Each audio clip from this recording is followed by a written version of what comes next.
Alors, donc voilà.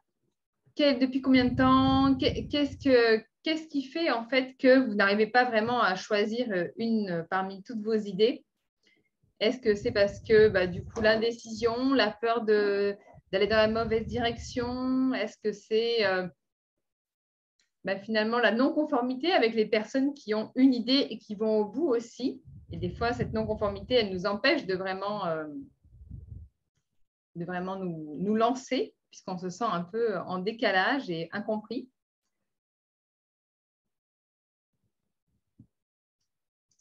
Vous faites les timides. C'est sûr que ce n'est pas toujours évident de conscientiser qu'est-ce qui nous bloque. Peur, trop d'idées, donc comment les rassembler en attente de l'accord, etc. Ok, ça marche. Bon, ça permet d'y voir un peu plus clair. Alors aujourd'hui, qu'est-ce qui est prévu? Il est prévu que je partage avec vous 3 clés qui m'ont vraiment, moi, permis, comme vous le savez, j'ai aussi un mental hyper envahissant. Et dans cette situation où j'ai toujours eu et j'ai toujours plein d'idées, et d'ailleurs, celles qui me connaissent le savent, je fais plusieurs métiers en parallèle. Et si on m'avait dit, en fait, il y a quelques années, au même début de ma carrière, il y a 15 ans, en fait, oui, tu n'es pas obligé de choisir entre l'une ou l'autre. Je pense que ça aurait radicalement changé ma vie professionnelle, ma vie personnelle aussi, puisque je me suis souvent sentie bizarre, en fait, de penser comme ça, alors que personne n'avait l'air de fonctionner comme ça. Et puis savoir lequel sera le plus intéressant à tous les niveaux. Carrément. C'est aussi une problématique assez courante. Alors, Jessie a du mal à se connecter, donc je la remets en salle d'attente, on va voir. Ok. Et donc, en fait, j'avais envie de partager avec vous ces clés qui font vraiment la différence. Parce que une fois, je me rappelle, j'avais un live où j'avais dit, mais en fait, oui, il est possible de faire plusieurs métiers en parallèle. Oui, il est possible d'allier vos différents centres d'intérêt. Il y en avait une qui était présente et qui m'avait dit, mais attends, mais pourquoi personne ne m'a jamais dit ça? Moi, ça fait des années que je me contente d'un et je suis frustrée. Et donc, c'est ça aussi que j'ai envie de partager, c'est de dire que oui, c'est possible. Et je vais même donner 3 clés vraiment fondamentales pour y parvenir. Bienvenue, Jessie.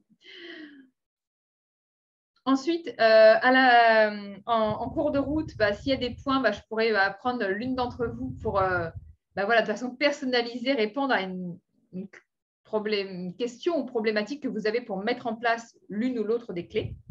Et à la fin, je ferai les tirages au sort du concours qui est sur ma page Instagram en ce moment, qui était pour gagner 2 livres sur la neuroatypie. Un destiné aux adultes, un guide de survie pour les adultes, et l'autre pour l'accompagnement des enfants, donc qu'on soit parents ou professeurs. Ce sont vraiment 2 pépites. Donc voilà un peu, on est ensemble pour 1 heure. Allez, c'est parti. Je ne sais pas pourquoi. Ouais. Hop.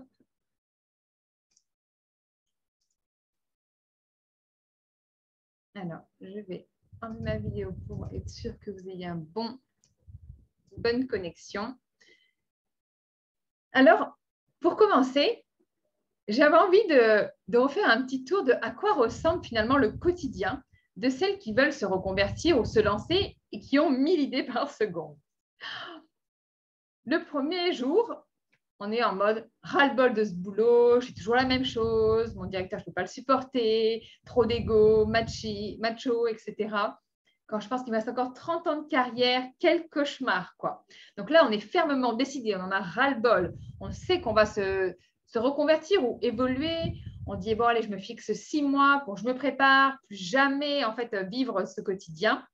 Et puis, voilà, on est fermement déterminé à envoyer bouler tout ce qui nous empêche d'être vraiment heureuse, équilibrée dans différentes sphères de notre vie et avec nous aussi nos convictions en tant que personne et arrêter d'être en dissonance cognitive. Et puis, on a cette petite voix qui nous dit, mais par où on commence? Vers qui je peux me tourner? J'ai peur d'en parler parce que ce n'est pas encore concret. On se sent souvent un peu seul. On dit, bon, je me donne un peu de temps pour réfléchir. Le lendemain, on est toujours dans cette bonne dynamique et on dit, ah oui, j'ai entendu parler du MLM, par exemple. Je pourrais vendre des produits en restant chez moi, jongler avec les enfants, faire du sport, travailler n'importe où. Voilà, je dis, allez, je passe à l'action, j'envoie un message à la nana que je suis sur Facebook et à qui j'ai déjà acheté quelques produits pour chez moi. Et puis là, il y a une petite voix qui vient et qui nous dit, mais est-ce que je vais réussir à vendre suffisamment? Après tout, je ne suis pas vraiment une commerciale. Est-ce que je ne vais pas m'ennuyer rapidement à force de faire toujours la même chose? Et il y a tant d'autres choses qui me plaisent. Je n'ai pas envie d'être à nouveau coincée dans un job. Et dit, bon, allez, je réfléchis encore un petit peu. Et le mercredi arrive et on dit, oui, ça y est, je vais investir dans l'immobilier, ça va être super, je vais gagner plein d'argent, être libre de mon planning parce que j'ai vu une vidéo qui explique à quel point c'est simple, ça ne demande même pas d'investissement. Donc, je commence la formation dès le mois prochain. Là, ça y est, on est là, ça correspond à mon besoin de liberté, ma rentabilité financière, mon autonomie, etc. Bien, on est prêt à passer à l'action, à suivre la formation. Et puis là, on dit, mais attention, tu devras aussi gérer la partie juridique que tu n'aimes pas forcément. Et qu'est-ce que tu feras de tes autres passions, en fait? Et puis le petit doute, est-ce que tu vas vraiment y arriver? Et après tout, si c'était aussi simple, ben, tout le monde le ferait. Puis arrive le jeudi. Et je dis, ah mais non, je sais. Je vais lancer ma marque d'objets zéro déchet. Alors, entre mercredi et jeudi, à chaque fois, il y a une nuit où on a passé la nuit à cogiter. Voilà, hein. On va faire des choses cousues main avec des habits en recyclage. Ça correspond à mes valeurs écologiques. En plus, tout le monde a envie de s'y mettre. C'est vraiment un marché porteur. Puis, j'aime tellement ça. Voilà, on est vraiment convaincus que c'est la bonne solution. Là, on est prêt, on imagine déjà l'investissement, laquelle machine on va choisir, comment on va appeler, quel logo on va faire. Et puis la petite voix qui nous revient, qui nous dit, mais attention, comment tu vas te démarquer de tout ce qui existe déjà, gérer la création de la boutique, la communication pour le lancement. Tu n'as aucune connaissance en fait en marketing digital. Qu'est-ce que tu feras si tu n'arrives pas à dégager suffisamment de revenus pour en vivre et voyager comme tu en as tant envie? Et c'est reparti pour une nuit où on cogite, pour des journées où on n'est pas vraiment à ce qu'on fait. Et on est là. Et puis arrive le vendredi. Et puis le vendredi, on est épuisé de toutes ces nuits entrecoupées, presque blanches. Et puis on redescend, on doute de nous. Je ne sais pas quoi choisir. Tout est trop risqué. Finalement, je vais rester à mon poste. Je laisserai libre cours à mes passions pendant mon temps libre. Et puis vivement le week-end et les vacances pour pouvoir souffler un peu. Et là, une petite voix dans ta tête qui te dit, mais pourquoi les autres, ils parviennent à avoir un métier dans lequel ils s'épanouissent, ils ont un équilibre de vie qui me fait rêver et moi, je n'y arrive pas. Puis on se dit, j'imagine que je suis trop nulle ou que je m'y suis pris trop tard, je suis trop vieille, etc. Et puis là, il est temps d'aller au boulot parce que autant faire attention à ne pas se faire virer quand même parce qu'on ne sait rien faire d'autre. Il faut bien payer les factures. Mais ma mère m'avait déjà dit qu'on ne pouvait pas tout avoir. Il faut peut-être juste apprendre à faire des choix. Alors les filles, dites-moi parmi vous déjà qui se reconnaît dans cette situation, dans cette tour de bocal incessant qui nous font prendre conscience au début du tour de bocal qu'en fait, la situation dans laquelle nous sommes, elle ne correspond pas à ce qui finalement nous fait rêver, nous fait kiffer en termes de vie. Et en même temps, on fait ce tour de bocal à la fin duquel on s'est fait rattraper par nos croyances limitantes, on a peur de sortir de notre zone de confort, on a évalué tellement toutes les possibilités, tous les dangers qu'on n'ose pas y aller. Alors, à qui se reconnaît dans cette tour de bocal, dans ce cercle vicieux dans lequel vous êtes enfermés? Ça correspond à vous, à des choses que vous vivez ou que vous avez vécues, les filles?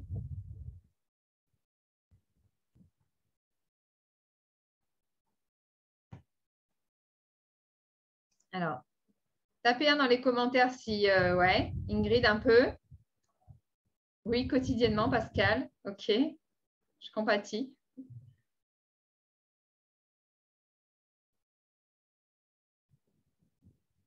Chaque semaine, Jessie. Ok.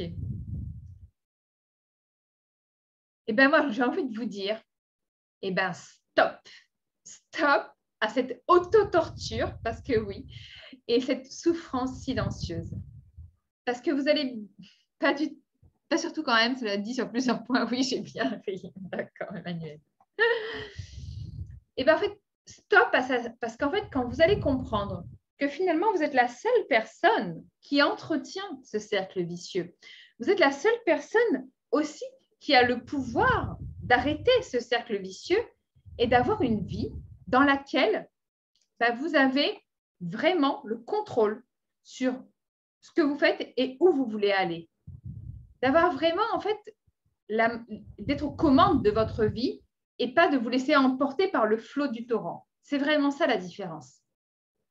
Et bien pour ça, pour arriver à ça, je vais vous partager 3 clés, mais vraiment fondamentales, qui font toute la différence pour y parvenir. Ces 3 clés sont, la première, c'est de révéler votre talent. Vraiment, c'est important, c'est la base de tout. Tant que vous ne savez pas ça, vous ne saurez pas où vous devez aller. La deuxième clé, c'est de se libérer du regard des autres. Parce que oui, tant qu'on est dans une espèce d'attente de reconnaissance, dans une espèce de loyauté envers nos schémas familiaux, tant qu'on est dans une peur d'être différent, de peur d'être exclu, on va être totalement coincé, même si on sait ce pourquoi on est fait. Et la troisième, c'est tout simplement de définir votre plan d'action. Oui, parce qu'entre là où vous êtes et là où votre idéal, on ne va pas se mentir, il y a des étapes à franchir. Il y a un cheminement à avoir. Mais si le plan d'action, vous ne l'avez jamais mis en place, vous ne risquez pas de l'atteindre. Donc, on va voir ensemble comment définir ce plan d'action et comment faire en sorte que dès aujourd'hui, vous alliez mettre des actions en place pour parvenir à cette vie qui vous fait tant rêver. Parce que vous vous rendrez compte en faisant ça que dès que vous avez commencé la mise en place de votre plan d'action, votre énergie, elle change déjà. Et votre bien-être changera déjà aussi. On y va les filles? Pour ça, j'ai envie de vous partager le témoignage d'Anna, qui était un peu dans cette situation et qui a eu justement le courage de changer et qui aujourd'hui fait plein de métiers en parallèle et s'éclate dans sa vie professionnelle autant que personnelle. Bonjour, je m'appelle Anna, j'ai 36 ans, je suis maman d'une petite fille de 4 ans. J'ai rencontré Cécile, j'étais certainement sa cliente avec les plus gros dossiers et les plus grosses difficultés parce que ma vie entière était une catastrophe.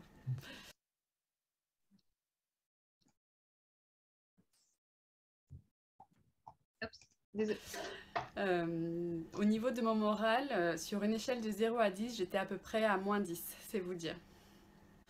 Au niveau de mon emploi, j'étais certes dans un grand groupe sur un poste très intéressant et avec un bon salaire, et pourtant je ne me sentais pas la bonne personne à la bonne place. Et je n'arrivais pas à trouver l'épanouissement professionnel que je désirais réellement. Et je travaillais trop d'heures par rapport au temps que je pouvais ensuite consacrer à ma famille et à ma fille. Donc j'étais vraiment dans une situation complexe. Et c'est grâce aux innombrables outils que m'a transmis Cécile, à son soutien inconditionnel, sa détermination, sa compréhension vraiment approfondie des défis que peuvent rencontrer les femmes de nos jours, que j'ai petit à petit réussi à me délester des grosses difficultés que j'avais et à me centrer sur mes compétences, mes valeurs, et petit à petit à me remettre au centre de ma vie.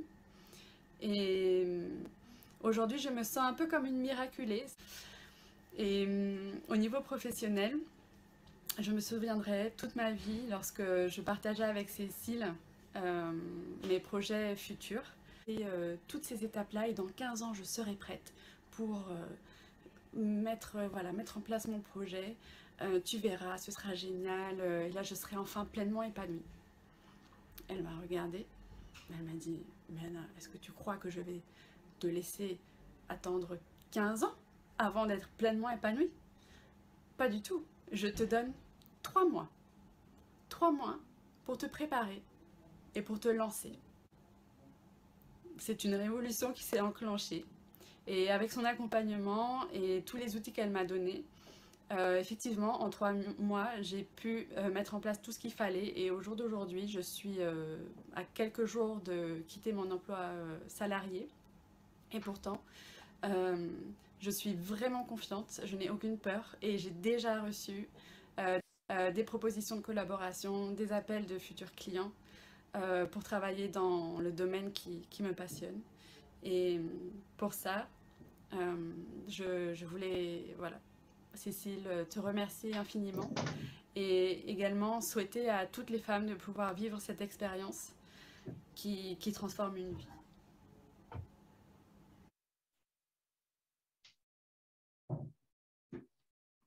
Alors voilà pourquoi je partage ce témoignage très souvent, parce que Anna, c'était, on va dire, une cliente parmi d'autres. Et aujourd'hui, c'est devenu à la fois mon bras droit, c'est à la fois devenu mon équilibre aussi émotionnel. Elle a une place tellement centrale aujourd'hui dans ma vie. Et à la fois, j'ai su l'accompagner dans elle, la mise en place de tout ce qui la passionne, parce qu'elle a des activités qui sont complètement différentes et en même temps toutes qui ont le point commun de la passionner. Et à chaque fois, je me rappelle à quel point on est toutes en fait comme des maillons d'une chaîne en fait. Et moi, c'est vraiment comme ça que je me vois et que je nous vois. Il n'y a pas quelqu'un, il n'y a pas d'histoire de quelqu'un qui est mieux que quelqu'un d'autre. C'est quelqu'un qui a acquis une compétence, qui a compris quelque chose, qui va le transmettre aux autres, qui va permettre aux autres de structurer leurs compétences et puis de le rendre utile à d'autres et ainsi de suite pour qu'en fait, on puisse toutes en profiter.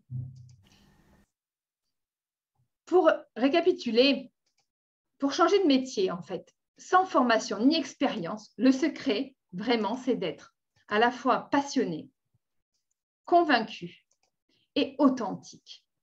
C'est de dire, voilà, pourquoi je suis faite, à quel moment je suis pleinement moi. Qu'est-ce que je fais avec le cœur? Qu'est-ce que je fais et qui ne me demande presque pas d'énergie tellement c'est naturel, c'est instinctif. Et c'est ce dont j'ai toujours voulu rêver de faire. C'est là que vous devez chercher votre place. C'est à cet endroit-là précisément que vous devez être dans 80% au minimum de votre vie. Si vous n'y êtes pas, je vous souhaite de tout cœur d'y aller parce que ça change totalement le paradigme de travail, mais même de la vie et de l'humain. Pour cela, on va commencer donc par révéler votre talent. Pour faire, il faut commencer par se libérer de ses croyances limitantes. Ensuite, aller se rencontrer soi-même derrière toutes ces injonctions, derrière ces blessures, derrière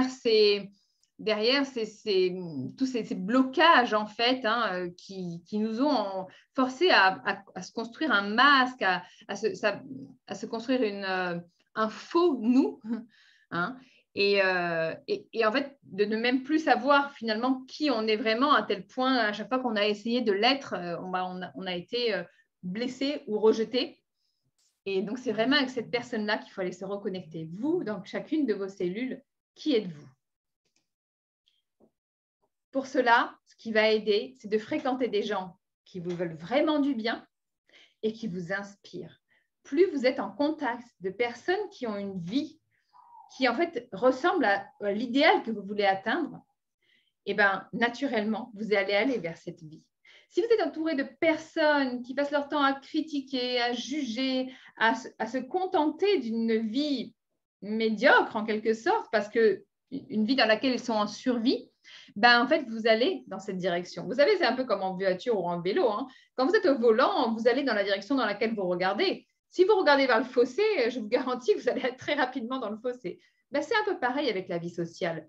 Si on n'a que des exemples de personnes qui ont peut-être depuis 15 ans le même métier, qui se contentent du métro, boulot, dodo, qui ne sont pas du tout conscients, en fait, éveillés sur les tenants, les aboutissants de ce qu'ils font, sur le vrai sens de leur vie, mais en fait, vous ne vous sentirez jamais la liberté, en présence de ces personnes-là, de le faire par vous-même. Et si tant est que vous essayez, vous seriez rapidement taclé par ces personnes parce qu'elles projetteront sur vous leur peur. Donc, hyper important de réadapter sa vie sociale envers ce nouvel objectif. Le 4e point, de se faire confiance. Alors ça, c'est souvent quelque chose de très difficile. Et pourtant, ça s'apprend. Et pourtant, je vous assure qu'en fait, on ne meurt pas d'être soi-même. On peut être soi, on peut parfois se tromper, on peut dire qu'on a eu tort, on peut être dans une progression sans pour autant, en fait, arrêter d'exister. C'est ça aussi. Et puis, le dernier point, c'est de passer à l'action. C'est quand vous serez dans le vif du sujet, quand vous serez sur le terrain, quand vous serez au contact, que vous pourrez affiner, que vous saurez vraiment où est votre place. Et ça ne se fait pas en un jour. Même quand on a une idée, c'est que quand on est dans le bain, en fait, qu'on va pouvoir vraiment affiner. Alors déjà, dites-moi sur ces 5 points, où vous en êtes. Lesquels avez-vous déjà travaillé éventuellement? Quel est peut-être le point qui vous bloque le plus en fonction de ce qui vous vient? Dites-moi dans les commentaires. Voilà, dans la recherche de votre talent, où en êtes-vous? Combien de cases, entre guillemets, avez-vous coché sur ce chemin? Et voilà, pour avoir une estimation de ce qui vous reste à mettre en place pour y aller. Allez-y dans les commentaires, j'attends vos messages. Bienvenue à celles qui sont arrivées en décalé.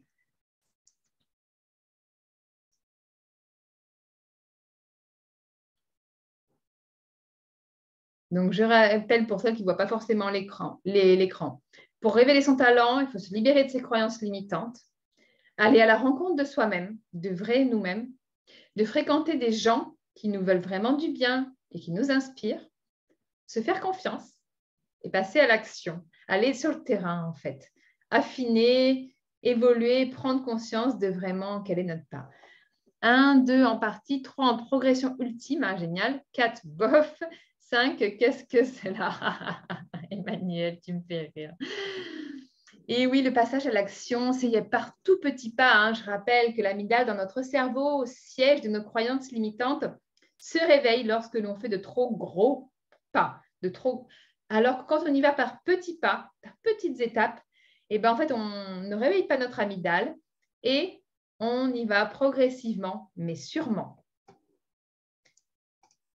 Donc, 2, 3, 4 en cours. OK, génial. Merci Pascal pour ton partage.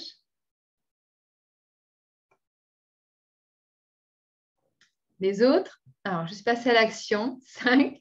Le plus difficile, c'était la rencontre avec moi-même. Ne pas se laisser influencer, ne pas absorber les peurs des autres. Alors oui, Eliane, merci pour ton partage. Je compatis énormément.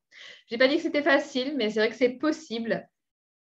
Et le fait d'être passé à l'action, c'est que d'une certaine façon, tu as quand même réussi à surmonter ça.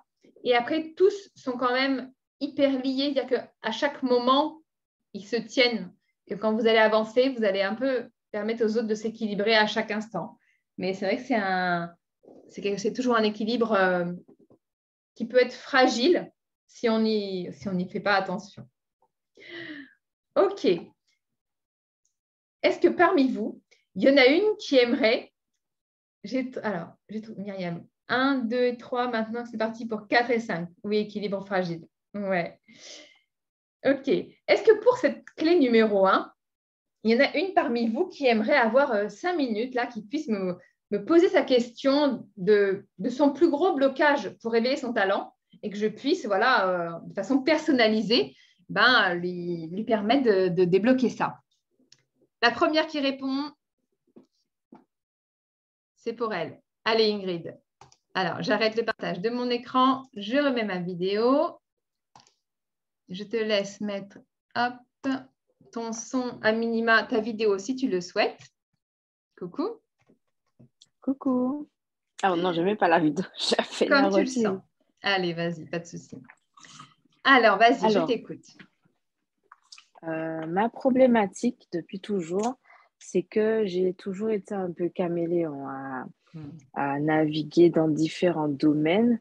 Et c'est vrai que par rapport au projet que j'aimerais développer, se pose toujours la question, mais concrètement, en quoi tu excelles? Et de nos jours, beaucoup de personnes vont mettre en exergue le fait que, alors un exemple, quand il a fallu que je mette en ligne les produits de ma société, il y en avait tellement qu'on m'a dit, non mais Ingrid, tu peux pas mettre tout ça parce qu'en fait, les gens vont percevoir ça comme un fourre-tout.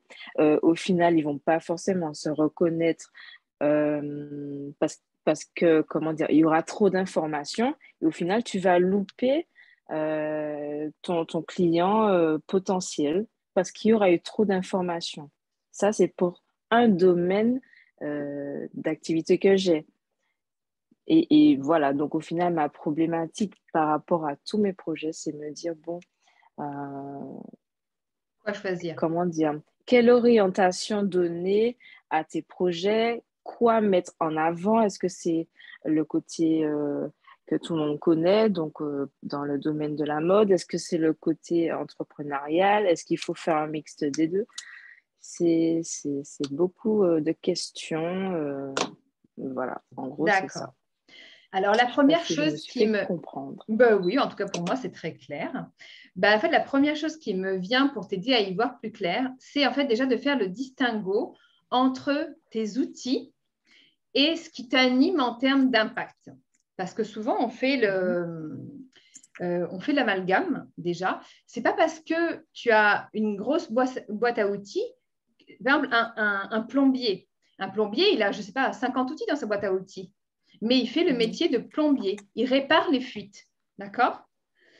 Il ne faut pas que tu confondes ta mission, ce que tu veux apporter comme transformation, comme expérience dans la vie des personnes, d'accord? Et les outils dont tu disposes pour le faire. Et en fait, rien que là, de ce que j'entends, c'est ça qui me vient. C'est qu'en fait, ton côté, on va dire, influenceuse, le côté, voilà, mise en valeur de produits, ça, c'est un outil. Mais derrière, comment tu vas... En fait, quand tu appelles un plombier, tu ne cherches pas dans l'annuaire qui utilise une clé de 16. Tu cherches un plombier pour réparer ta fuite de lavabo, d'accord? Oui. Quand le mec, il vient, il te dit, bon, je vais d'abord utiliser ma clé de 16 et puis ensuite, j'utilise le tournevis. Et oui, je sais qu'on ne répare pas la lavabo avec un tournevis. Laissez-moi tranquille. C'est juste pour l'exemple. Donc, il ne va pas te dire, alors, je vais utiliser cet outil, cet outil, cet outil. Tu vas dire, mais je n'ai rien à faire, en fait. Réparez-moi la fuite. Ben là, c'est ça, en fait, l'amalgame. Et c'est souvent le cas. C'est que là, tu te dis, oui, mais l'entrepreneuriat, mais le côté mode, mais le côté... Non. Quel est ton fil rouge, en fait? Qu'est-ce qui est, toi, dans chacune de tes cellules, en tant que femme, tu vois, en tant qu'humaine, j'ai envie de dire, qu'est-ce qui t'anime? Qu'est-ce que tu as envie d'apporter dans la vie des gens? Quand tu as ça, ce fil rouge, tous les outils que tu as su développer au fil des années, tu vas les mettre au service de cette cause. Et tu n'auras plus à choisir. Oui, c'est sûr, parce que c'est vrai que tu parles de ce que les personnes ont en tête quand il y a un moment qui sort, mais en fait, la mode, ça a toujours été depuis jeune, mais à côté de ça, j'ai ma boîte qui n'a rien à voir, qui est plutôt sur l'hôtessariat, donc l'événementiel, ça va être du community management, ça va être de la coordination, du conseil. Et tu vois, c'est pas opposé. Je ne peux pas dire que c'est opposé. Maintenant, c'est pas tout le monde qui sait que j'ai cette corde à mon arc et voilà. Parce que ce sont des outils. Alors que dans ta Oui, tout à fait. communication, il faut qu'il n'y ait qu'une chose qui apparaisse, ça soit ta mission. Ta mission, c'est quoi? Ta volonté, ton fil rouge, c'est quoi? Et c'est autour de cette mission que toi, tu vas utiliser l'outil adapté quand c'est nécessaire. C'est toi l'experte. Les gens, ils n'ont pas besoin de savoir, en quelque sorte. Tu vois? Oui. Est-ce que ça t'est clair ou pas sur la façon de revoir la situation? Le fait de mettre en avant le fil rouge et toujours la mission, le why, hein, en gros, c'est ça. Exactement. C'est souvent ce qu'on m'a dit, oui, donc ça rejoint les conseils que j'ai pu avoir. Voilà, et tu vas voir que quand pour toi, quand tu auras une lucidité très forte sur ce fil rouge, sur ce pourquoi, sur ce fil conducteur de ta vie, en fait, tout va se réorganiser de façon simple. Aujourd'hui, moi, je fais 6 métiers, tu vois. Donc, en fait, on pourrait dire, mais c'est n'importe quoi, on ne peut pas gérer. Mais en fait, si, parce qu'au final, ce sont des outils. Je fais la même chose. Au milieu de ces 6 métiers, ma volonté, c'est quoi? C'est d'aider la femme qui se sent incomprise, atypique, en fait, à s'épanouir dans l'ensemble de sa vie l'équilibre entre ces différentes sphères. C'est juste ça. Et après, bah oui, je vais utiliser le coaching, oui, le côté entrepreneuriat, oui, les réflexes archaïques, oui, le côté animatrice télé, etc. Mais en fait, on s'en fiche finalement de l'outil en lui-même. Le but, c'est quoi? C'est l'épanouissement de la femme. Oui, tout à fait. Voilà. Et la mise en avant qui peut être faite, c'est un plombier qui vient chez toi avec un seul outil. Tu vas te dire, oh punaise, qu'est-ce qu'il va faire dans mon lavabo? Est-ce qu'il va vraiment réussir à atteindre ses objectifs? Alors que quand il vient avec une boîte à outils qu'il maîtrise, il sait à chaque moment, à quel moment l'utiliser, etc., finalement, il y a plus de chances quand même qu'il arrive à réparer la fuite qu'un qui avait un seul outil. Tu vois? Tout à Alors, bien fait. sûr, c'est C'est l'exemple là un que... peu extrême, mais c'est vraiment comme ça qu'on peut le revoir. Et ce fil conducteur, c'est ton talent, c'est ça, c'est ce qui va te permettre qui fait que toi, de façon unique, exceptionnelle, tu vas pouvoir apporter ça dans la vie des gens comme personne d'autre ne pourrait le faire. Ouais, l'unicité. Merci, madame. Avec plaisir. Je reprends du coup la suite de nos clés qui vont vous permettre donc de trouver votre épanouissement professionnel malgré vos 1000 idées. Le deuxième, c'est de se libérer du regard des autres. Alors, ça, plus facile à dire qu'à faire, on dit souvent oui, mais c'est quand même possible. Pour ça, je vais vous raconter l'histoire de Béatrice Villot. Est-ce que quelqu'un de vous connaît cette dame? Qui c'est? Est-ce que quelqu'un de vous a une idée? Est-ce que c'est un mannequin? Est-ce que c'est une chef d'entreprise? Est-ce que c'est une dame politique? Est-ce que quelqu'un a jamais entendu parler?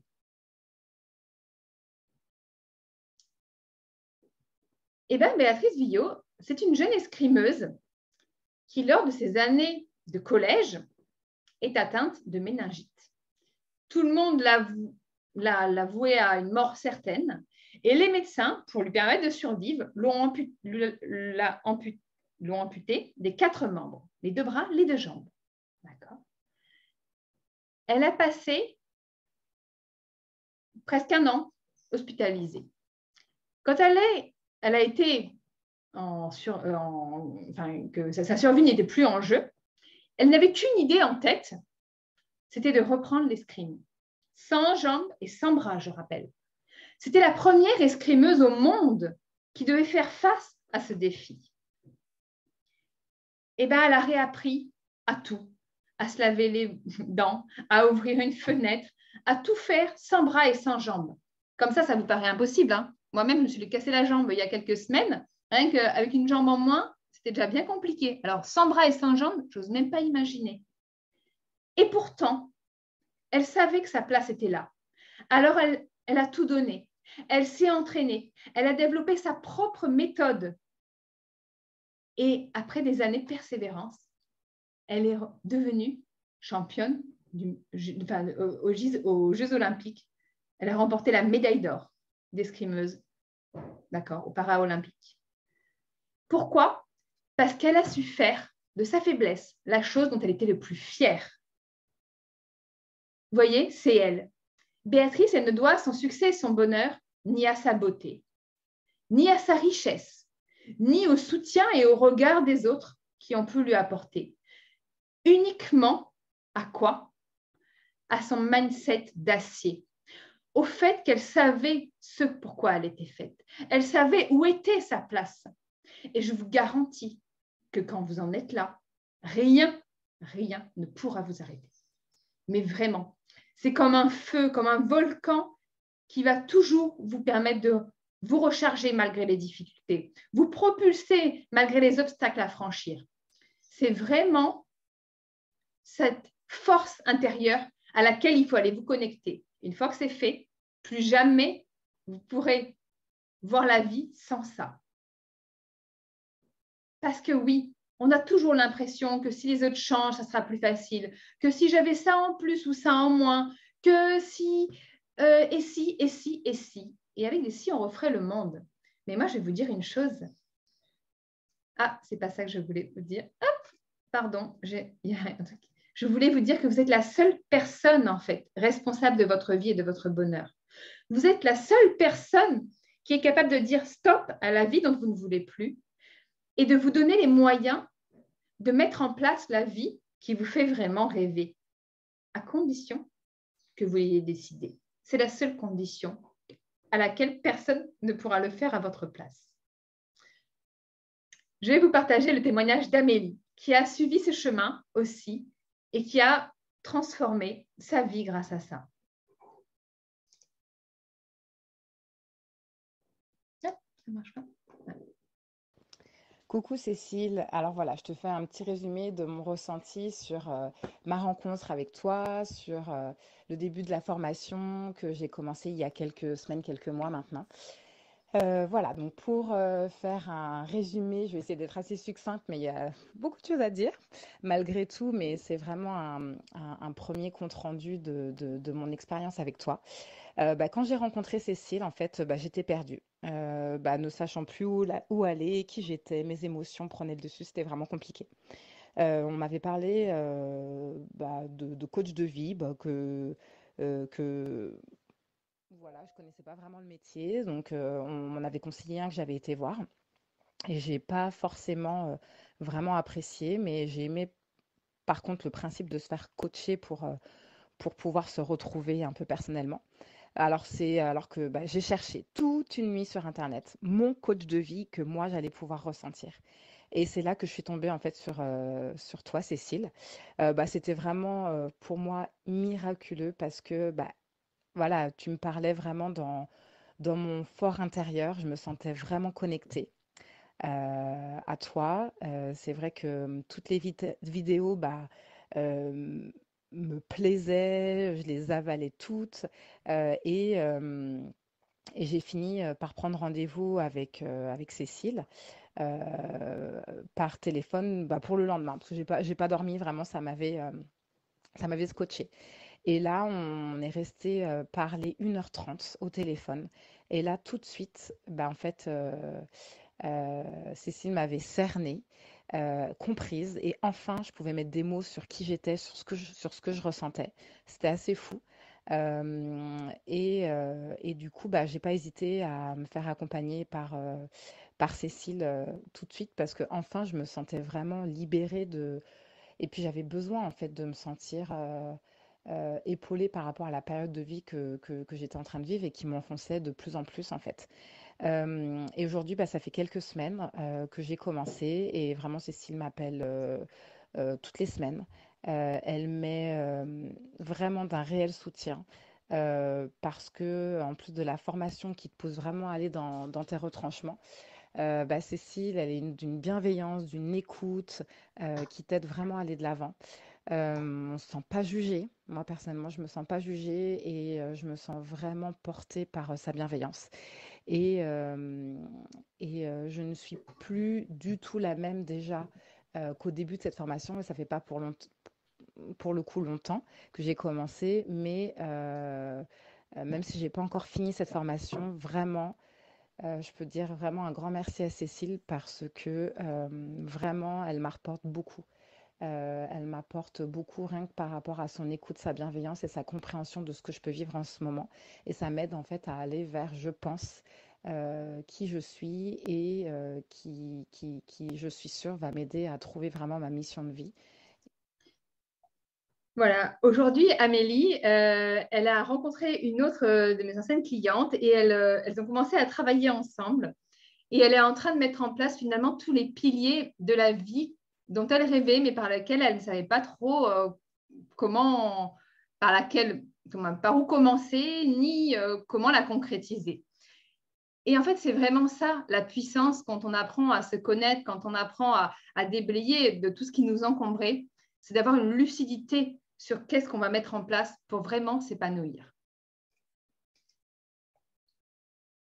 Maintenant, avant de passer à la clé numéro 3 qui va vous permettre de définir votre plan d'action, je voulais vous reproposer à celles qui le souhaitent, et s'il y en a une plus spontanée que les autres, de dire qu'est-ce qui vous bloque, vous, pour vous libérer du regard des autres. Et de la même façon que je l'ai fait avec Ingrid, je pourrais, en quelques minutes, vous permettre de mettre des mots sur comment débloquer ça et enfin, mettre en place la vie pro et perso, les deux sont liés, qui vous fait en rêver. Est-ce qu'il y a parmi vous, il y en a une qui veut profiter de cette opportunité de nous dire en direct qu'est-ce qui l'empêche de se libérer du regard des autres et, voilà, et comment elle pourrait y parvenir. De la même façon, on n'est pas obligé de mettre la vidéo, hein, on peut se contenter de mettre juste l'audio. Il y en a une qui se lance?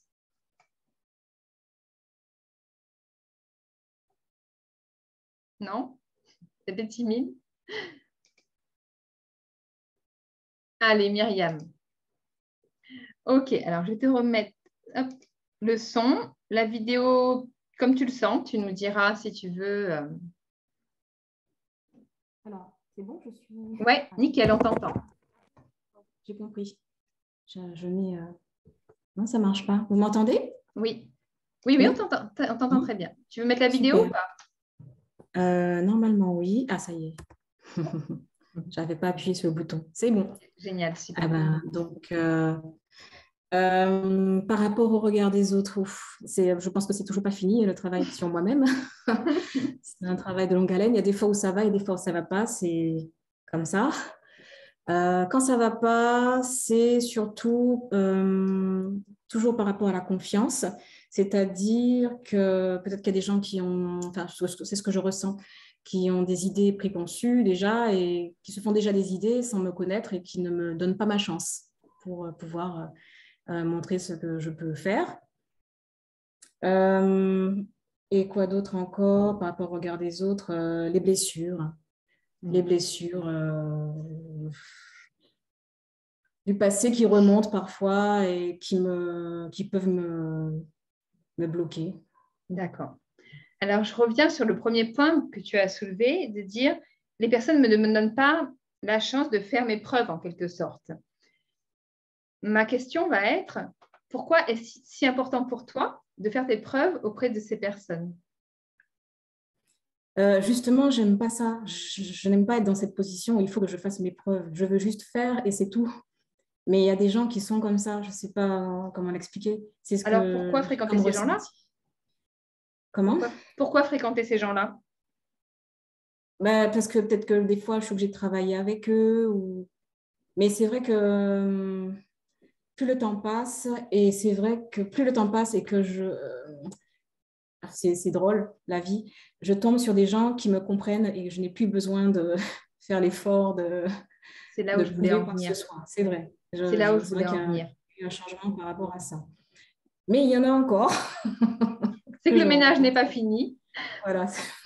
En tout cas, c'est vraiment le point que je voulais soulever. C'est que tant que vous êtes en contact avec des personnes qui vous mettent dans cette situation de devoir vous justifier ou de devoir prouver quelque chose, c'est que vous n'êtes pas en contact avec les personnes qui vont vous faire du bien, qui vont vous permettre d'évoluer, d'être vraiment vous, en fait.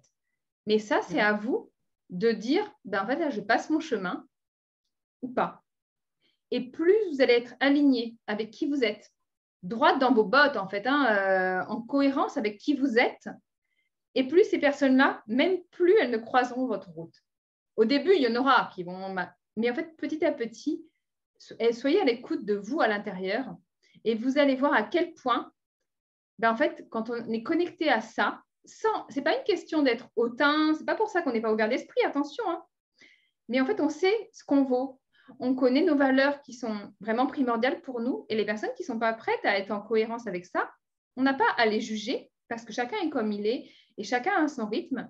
Mais par contre, on n'a pas, nous non plus, à nous imposer de nous plier à leur façon d'être, à leur rythme et à leur niveau de conscience qui n'est pas compatible. Ça rend service ni à eux, ni à nous. Donc, moi, j'ai envie de te dire, reste connecté à la belle femme que tu es, à l'énergie que tu as au fond de toi. Fais confiance, en fait, à chacune de tes cellules qui te font faire tout ce que tu fais aujourd'hui dans la vie. Et si, quand tu rencontres quelqu'un, ton énergie à l'intérieur de toi te dit, ça fait non, tu passes ton chemin. Et si tu te dis, ça fait oui, en fait, je sens qu'on pourra s'enrichir mutuellement avec cette personne, d'une façon ou d'une autre, humainement ou en termes de... des fois, il y a des synergies qui se créent. Là, tu es toi-même. Mais quand cette petite voix à l'intérieur, elle te dit non, en fait, garde ton énergie pour les personnes avec qui ça va faire oui.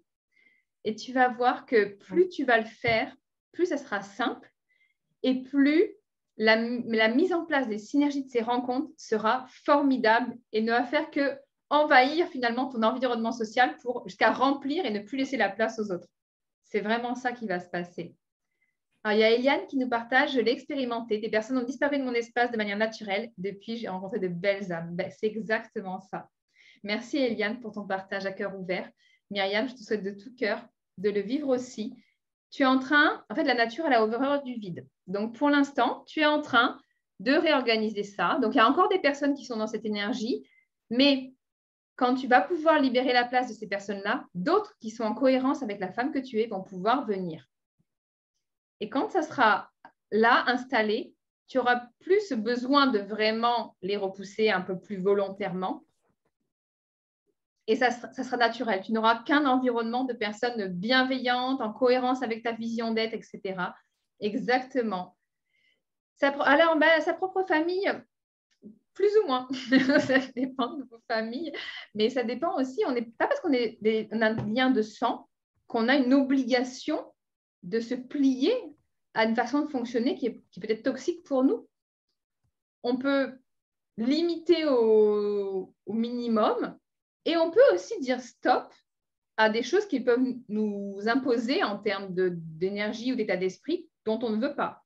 Moi, j'ai déjà dit à ma propre mère qui critiquait la façon dont j'éduquais mes enfants que quand elle serait en fait formée en neurosciences, je prendrais peut-être en compte ses remarques et jusque-là, je n'ai pas envie je ne vais pas demander son avis sur la façon dont j'accueillais les émotions de mes enfants. C'était une remarque par rapport à ça. Pourquoi je vous partage ça? Pour dire que même quand on est en contact des personnes, ce n'est pas pour ça qu'on doit tout accepter. On peut aussi fixer nos limites avec les personnes avec lesquelles on fréquente, comme effectivement les proches de la famille. Voilà. Est-ce que Myriam, ça t'a aidé ce partage? Est-ce que ça te permet d'y voir plus clair sur comment te libérer vraiment du regard des autres? Oui. Super. Oui, beaucoup, oui. Je pense que c'est un travail qui se fera encore. Hein. Je n'ai pas encore fini. Hein. Non. Mais bon, j'ai beaucoup progressé, donc je suis contente déjà. Mais merci en tout cas de me guider par rapport à ça. Avec grand plaisir. Je te souhaite de tout cœur de continuer sur ce chemin parce que c'est vraiment quelque chose de formidable. En fait, quand on parvient à ça, c'est vraiment quelque chose de tellement... une paix intérieure profonde, en fait. On n'envisage même plus fonctionner autrement. Et c'est là qu'on arrive vraiment au bonheur, quoi. La cohérence entre ce qu'on pense, ce qu'on dit et ce qu'on fait. C'est ça le bonheur. Eh bien, super. Alors, on va passer du coup à la clé numéro 3, qui est de définir son plan d'action.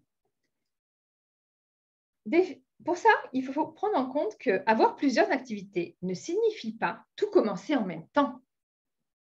Quand vous avez un projet de développer une action peut-être à impact social et puis aussi une rentabilité financière et puis, si vous partez sur tout en même temps, là, c'est le meilleur moyen de vous planter. Donc, on définit un plan d'action, de dire dans quel ordre stratégique on va pouvoir mettre en place. D'abord, on assure sa sécurité financière, si on ne l'a pas encore, hein, si on l'a déjà par d'autres biais formidables. Ensuite, on met en place les jalons pour la suite. L'autre chose aussi à avoir en tête, c'est avoir plusieurs activités ne signifie pas avoir une répartition égale entre chaque. Aujourd'hui, dans mes activités, j'ai des activités qui sont vraiment là parce que moi, en tant que citoyenne, en tant qu'humaine, j'ai envie d'apporter, par exemple, mes connaissances en neurosciences, en éducation, etc., à tout le monde sans discrimination sociale, financière ou autre. Cette partie de mon activité, elle est prise en compte par les fonds du REAP, par les associations, mais je n'y consacre qu'une partie de mon temps, dans le sens où c'est 24 conférences par an, qui durent à peu près 2 heures, qui ne demandent pratiquement aucune préparation parce que c'est des supports que j'ai fait, que je maîtrise depuis plusieurs années. Et pour autant, ça correspond quand même à l'impact que j'ai envie d'avoir pour ces publics-là. D'accord ? En tant que fondatrice du réseau d'entrepreneuses, pareil, j'ai envie d'aider ces entrepreneuses à trouver l'équilibre entre leur rentabilité, leur épanouissement, leur authenticité. Mais ce n'est pas pour ça que je vais le mettre, que je vais sacrifier mon équilibre moi financier pour le rendre réel. Donc, c'est ça que je veux vous dire. Ce n'est pas parce que vous voulez faire 6 métiers, par exemple, que tous devront avoir la même répartition de temps. À vous de voir quel dosage vous allez mettre dans chacun. Le troisième point, c'est que ce juste équilibre dont on vient de parler est à réadapter à chaque nouvelle période de notre vie. Si par exemple on devient maman, ou si par exemple nos enfants partent de la maison parce qu'ils ont grandi, ou si si on se sépare de notre conjoint, qu'on devient un parent solo, ou si on a une urgence financière, en fait à chaque nouvel élément, nouvel ingrédient, on va dire, dans notre vie, on peut réadapter cet équilibre et c'est OK. On peut pour un temps mettre de côté ce qui nous ramène moins d'argent parce qu'on a une urgence concrète d'avoir des revenus. Et puis, si on a une opportunité, par exemple, d'impacter de façon pas bénévole, mais presque, un certain public, on va le faire parce que c'est le moment où. Vous voyez ce que je veux dire? C'est que l'équilibre entre toutes ces sphères, il va être en perpétuel rééquilibrage. Je veux dire, c'est que il n'y a pas, au mois de janvier et au mois de juin, il n'y aura pas le même équilibre entre différentes sphères de votre activité. Mais du moment qu'on est OK avec ça, on a la plasticité cérébrale pour le faire. Si on pense que ça doit être figé et qu'on doit s'en tenir, c'est là qu'en fait, on peut vraiment se tirer une balle dans le pied toute seule. Hein. C'est vraiment se mettre dans des situations compliquées. Parce qu'on va s'engager sur plein de choses et pas réussir à tenir nos engagements. Le quatrième point, c'est la raison pour laquelle nous mettons en place toutes ces activités déterminera l'équilibre qui va en ressortir.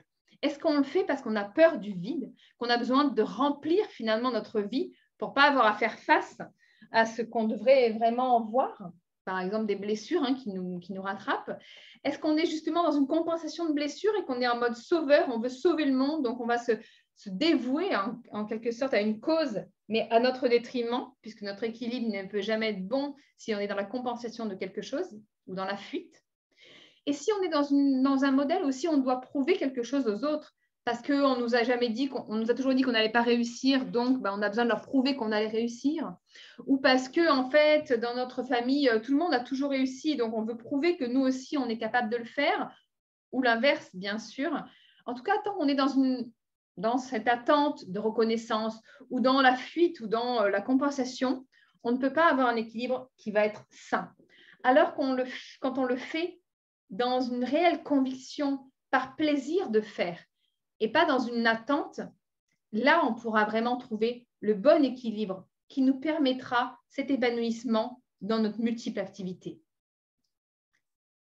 Et aussi, très important, trouvez votre rythme en fonction de vos besoins et non en fonction des modèles qui vous entourent. Ce n'est pas parce que vous allez rencontrer quelqu'un qui dit qu'elle travaille 3 jours par semaine et qu'elle a son équilibre financier grâce à ça, etc., que vous devez vous mettre une pression pour atteindre la même chose. Si pour vous, c'est OK de travailler, je ne sais pas, 4 à 5 jours, ou de travailler peut-être pendant une période 50 heures par semaine pour la mise en place. Et moi, j'avais même rencontré un papa qui était infirmier libéral et qui, en fait, travaillait 6 mois de l'année à fond, mais à fond. Il travaillait à fond. Pendant cette période-là, c'était focus, boulot, il en mettait plein les poches. Et les 6 autres mois de l'année, c'était vacances et c'était inactivité totale. Parce que lui, il avait cette impression d'être du coup tout le temps dans un peu du congé sabbatique finalement chaque année. Et ses enfants, qui étaient assez grands, ils étaient ados, mais ils étaient habitués à ça, qu'il avait mis en place depuis quelques années quand je l'ai rencontré.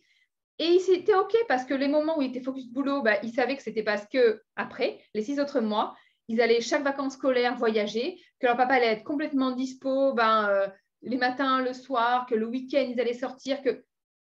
C'est ça. En fait, votre rythme et votre modèle n'être adapté qu'à vous. Donc, arrêtez de vouloir calquer. Attention, ce n'est pas pour ça qu'il faut tout réinventer, mais avec ce qui existe et ce qui marche, en termes d'équilibre financier, de valeur, de tout ça, construisez votre propre modèle. Osez en fait créer votre façon de travailler sur le fond et sur la forme.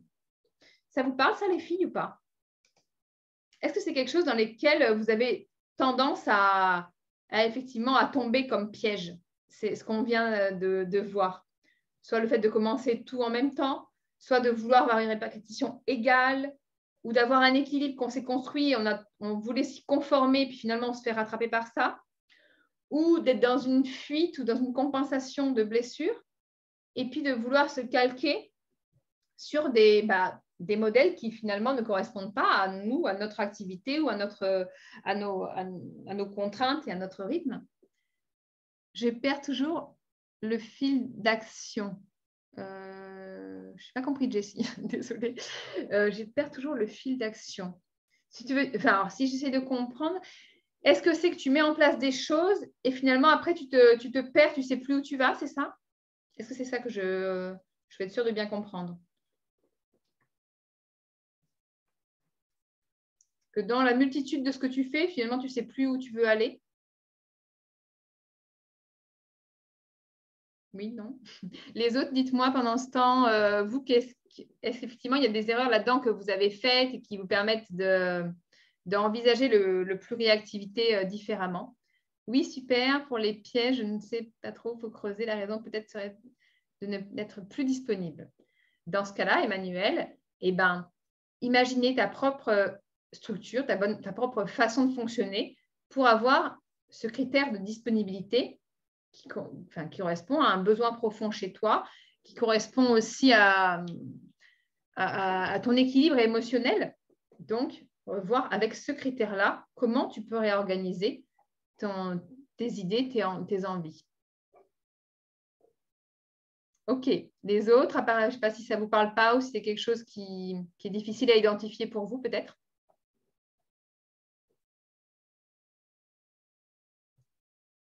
Et la dernière chose que je voulais vous dire, j'ai des idées, mais je n'agis pas. OK, Jessie, d'accord, je comprends mieux.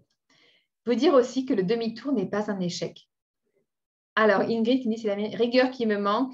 L'exemple du papa infirmier me parle. OK, super, Emmanuel. Alors, Ingrid, la rigueur de dire, tu vas aller à un objectif, mais finalement, tu ne vas pas au bout des choses. Quand je vois la montagne des choses à faire, je panique au début. Voilà. Et j'avance là. OK. Alors, dans ce cas-là, les filles, il y a plusieurs stratégies. Et d'ailleurs, tiens, on va… Voilà, exactement, le manque de temps. Ça, c'est souvent une erreur qui arrive quand on veut commencer plusieurs choses en même temps. C'est l'erreur numéro 1 que j'ai identifiée, c'est de dire, ce n'est pas parce qu'on veut faire plusieurs choses qu'on doit tout faire en même temps. Donc, pour compenser ça, c'est quoi? C'est que vous commencez par mettre en place une activité, vous la renforcez, vous la rendez autonome, vous la rendez vraiment solide. Et quand celle-ci est mise en place, vous mettez en place une deuxième. Attention, uniquement quand la première est vraiment autonome, etc. C'est un peu comme les enfants. C'est comme si on avait un petit bébé, d'accord? Et qu'en fait, on l'accompagne jusqu'à ses 6 mois, il marche à peine à 4 pattes, il se redresse peut-être un peu. Et puis on lui dit, allez, c'est bon, maintenant, marche tout seul, je m'occupe d'un autre bébé. Non, en fait, non. Justement, il a besoin, avant qu'on le laisse totalement livré à lui-même, d'être autonome, d'avoir une certaine autonomie. Et l'autonomie, elle a différents niveaux. Ce n'est pas pour ça, attention, qu'on va attendre les 18 ans de notre enfant pour faire autre chose. Hein? Mais être quand même conscient que il faut atteindre un certain stade de maturité, de développement d'une activité pour qu'elle puisse avoir cette autonomie qui nous libère du temps sur autre chose. Mais si vous commencez autre chose quand la première n'est pas autonome, vous allez vous épuiser en termes de temps et n'avoir jamais votre équilibre financier. C'est ça, vraiment. Donc, prenez la première, consolidez-la et entourez-vous d'une équipe qui va vous permettre de la maintenir et continuer de la développer maintenant que vous l'avez bien solidifiée. Et ensuite, passez à la suite. Ça vous parle, les filles? Ça vous parle? D'avoir vraiment, en fait, ce focus sur la première étape de mon plan d'action. OK, super, tant mieux, les filles. Donc, maintenant, allez-y. Définissez votre plan d'action. Et par rapport à cette histoire de demi-tour, si dans votre plan d'action, il y a des imprévus, parce qu'il y en aura, je ne vais pas vous mentir, c'est OK si par exemple vous êtes entrepreneuse et qu'à un moment, vous avez une difficulté et dire, il faut que je retourne au salariat, peut-être pendant 6 mois parce que financièrement, j'ai une urgence, ce n'est pas un échec. Voyez, dire comment mettre à profit cette expérience pour encore plus m'enrichir, rebondir, etc. Alors, si vous le voyez comme un échec, c'est là que vous allez arrêter de mettre votre énergie et c'est là que vous allez vraiment tout abandonner. Alors, dire, OK, c'est un imprévu, je fais ça, je consolide mes bases financières qui n'étaient plus machin, et ensuite, je vois quelles erreurs j'ai faites et comment je peux repartir. Plan A suivi des 25 côtelettes. C'est exactement ça, Eliane. Et de dire, bon, ce n'est pas parce que j'étais à la lettre D et que je recommence l'alphabet à A ou à B plutôt, parce qu'on a déjà vu que finalement, il y a eu des erreurs peut-être dans la lettre B et C, que en fait, je n'irai pas au bout. Donc vraiment, c'est ça. C'est la résilience, c'est aussi la plasticité cérébrale de s'adapter à toutes les configurations auxquelles on va faire face pour à chaque fois en faire une opportunité. Vous voyez, c'est rigolo parce qu'aujourd'hui, sur mon compte du réseau d'entrepreneuses, c'est exactement le post que j'ai publié.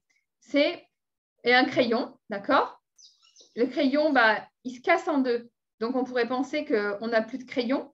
En fait, non. Au lieu de dire, j'ai plus de crayon, comment je fais? En fait, OK, on rebondit, on taille tous les côtés qui ont été cassés et puis on a 2 crayons. C'est ça, en fait, qu'il faut voir. Comment il faut voir les choses, c'est vraiment à chaque situation, comment j'en fais une opportunité.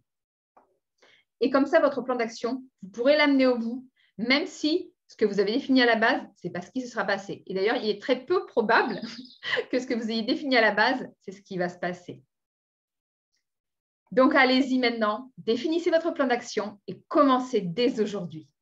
Regardez où vous voulez être dans 3 ans, dans 1 an, et rétro-planning et action. Il n'y a que l'action qui va vous permettre d'y arriver. Rappelez-vous, là où je l'ai dit, que vraiment vous êtes la seule personne responsable de votre vie et de votre bonheur. La seule. Quand vous avez chacune de vos cellules qui est au courant de ça, je vous garantis que vous ne prenez plus les mêmes décisions, que vous n'êtes plus dans la procrastination, que vous êtes dans l'action. Et quand on est dans l'action, on ne peut que y arriver. Pour souligner ça, je vais vous partager le témoignage. Alors, je ne vais peut-être pas tout mettre parce qu'il est un peu long, de Bérangère qui a vécu justement cette transformation. Bonjour à toutes, à celles qui sont déjà passées par le programme 100% vous, celles qui sont en train de le faire et les futures qui prendront également le chemin du changement et de la reconnexion avec soi. Donc je voulais vous partager donc mon expérience de 100% vous que j'ai eu l'occasion donc de démarrer au mois de septembre avec Cécile.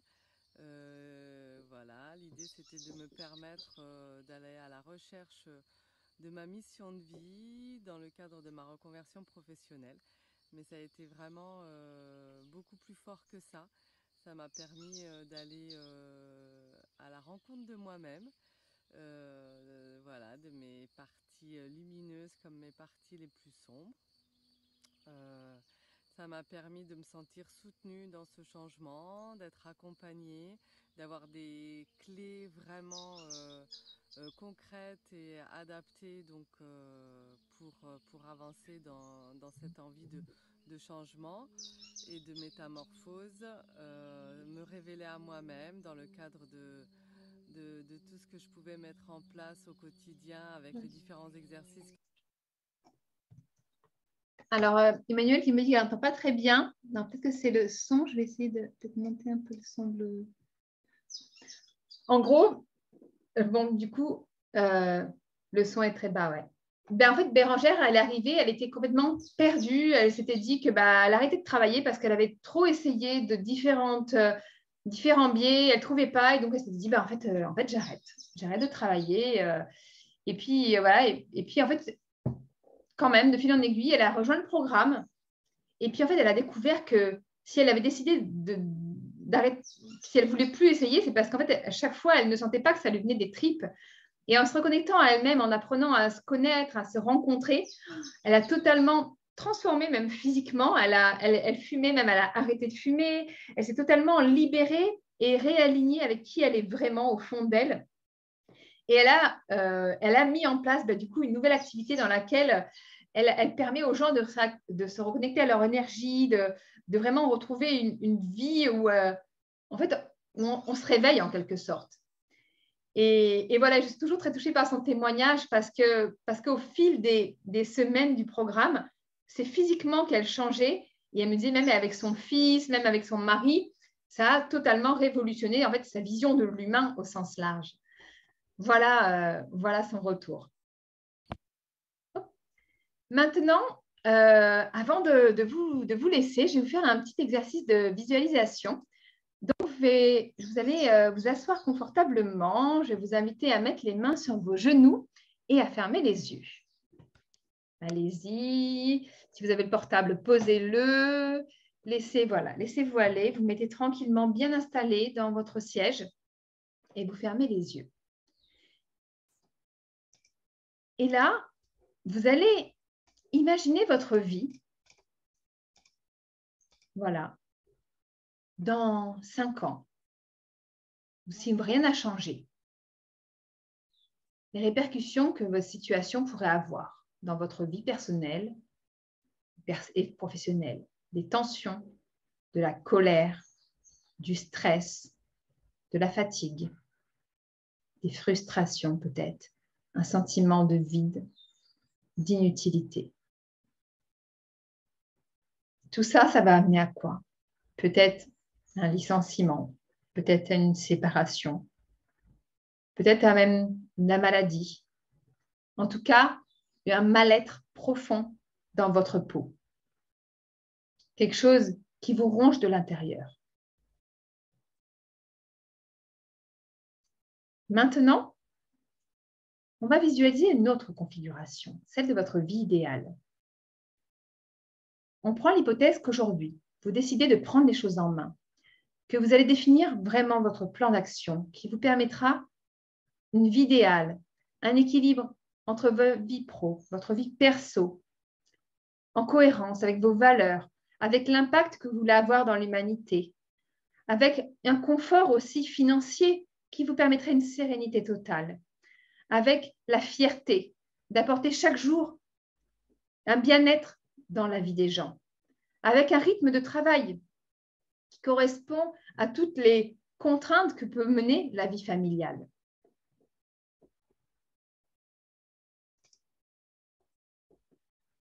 Quand vous vous imprégnez de cette vision-là, pincez-vous légèrement la peau du poignet pour créer un ancrage positif qui vous permettra de vous reconnecter à cette sensation de bien-être lorsque vous en aurez besoin. Et maintenant, je vais vous inviter à rouvrir les yeux et à me dire comment vous vous sentez. Suite à ce moment ensemble, qu'est-ce que ça a changé? Qu'est-ce que vous décidez de mettre en place dans votre vie pour atteindre cet idéal qui vous ferait tant de bien, qui vous apporterait un équilibre émotionnel, physique, dans toutes vos sphères? Dites-moi dans les commentaires quel est le changement que ça a opéré en vous. Quelle est la décision ferme que vous avez prise aujourd'hui en prenant conscience de ça?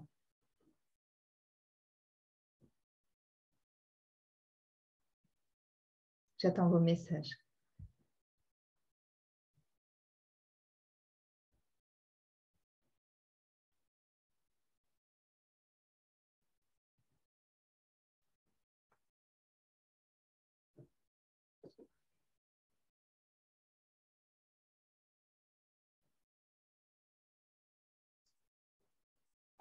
Ok, les filles, pas de réaction.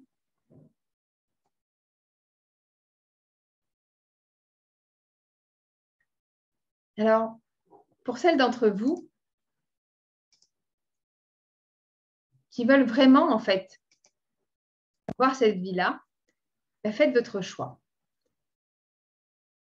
Mettez en place, vous, aujourd'hui, les actions qui vous font vibrer pour atteindre ces objectifs ou décidez de vous faire accompagner par quelqu'un qui l'a déjà fait à maintes reprises et qui va vous permettre de gagner du temps, de gagner en sérénité et de vraiment avoir des résultats concrets, rapides et de plus jamais être dans cet entre-deux qui vous fait tant souffrir finalement silencieusement.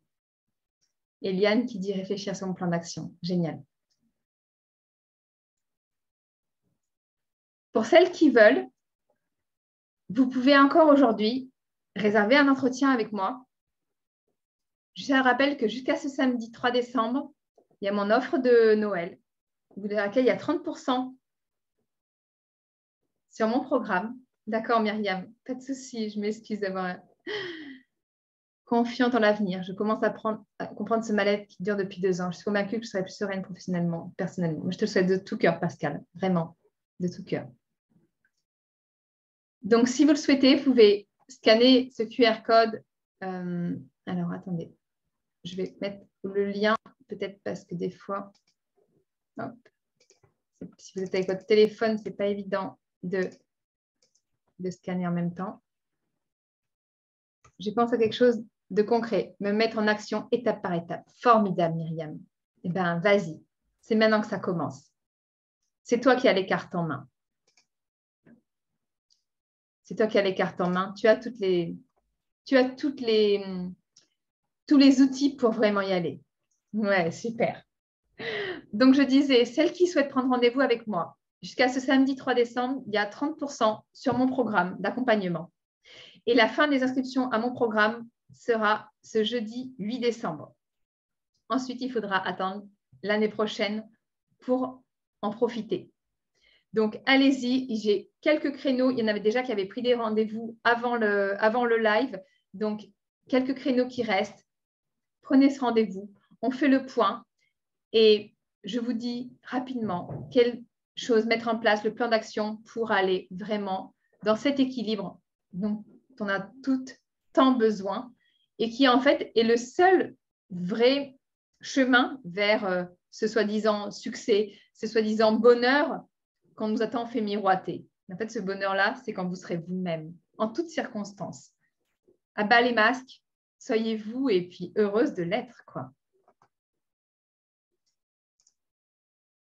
Je vous laisse prendre ce rendez-vous et puis ensuite, dans 2 petites minutes, on va faire le tirage au sort pour le jeu concours. Avec plaisir, Eliane. Je vois qu'il y en a plusieurs d'entre vous qui ont déjà pris des rendez-vous. Bravo les filles pour le passage à l'action. Je prendrai le temps pour chacune de vous de vraiment vous guider sur ce qui vous fera du bien au mieux. Allez, on va faire le bon après-midi, Eliane. On va faire le petit tirage au sort pour le concours. Alors, j'espère que vous avez participé donc, à ce concours qui permettait de gagner 2 livres écrits par Christelle Béchouche sur justement les personnes neuroatypiques. Ah, zut. Alors, j'avais tout préparé avant, mais du coup, à petits pas, je conscientise et j'avance de plus en plus sereine. L'objectif est rester sur la même vague, dompter le courant pour moi-même afin d'accueillir les autres personnes qui chemineront en sautant. Super, Manuel. Je te le souhaite de tout cœur. Alors, c'est parti pour le...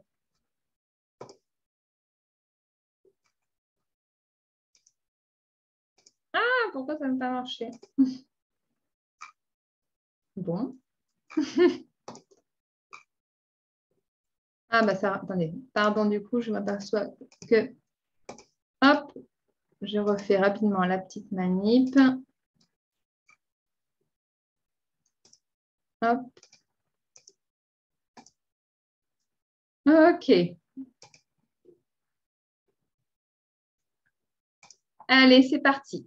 Pour le livre bleu, du coup, destiné, donc c'est Mélanie qui gagne. Félicitations à Mélanie pour avoir remporté le livre bleu Guide de survie pour les adultes neuroatypiques. Maintenant, allons-y pour le rose, destiné aux parents et profs d'enfants neuroatypiques. C'est parti. Et c'est Bee Booster qui gagne. qui a participé. Et d'ailleurs, je me demande bien de chez eux qui a participé pour ça. Félicitations aux 2 gagnants. Je me donnerai vos adresses à Christelle qui enverra directement les livres à vos adresses. Celles qui veulent se les procurer, on peut les commander ou les trouver dans nos librairies habituelles. Merci les filles d'avoir été là. Merci pour votre temps. Bravo pour vos prises de conscience et merci pour vos partages à cœur ouvert. Je vous souhaite une bonne fin de journée et je vous dis à très bientôt pour la suite. Pensez à prendre votre rendez-vous les filles. Bye bye.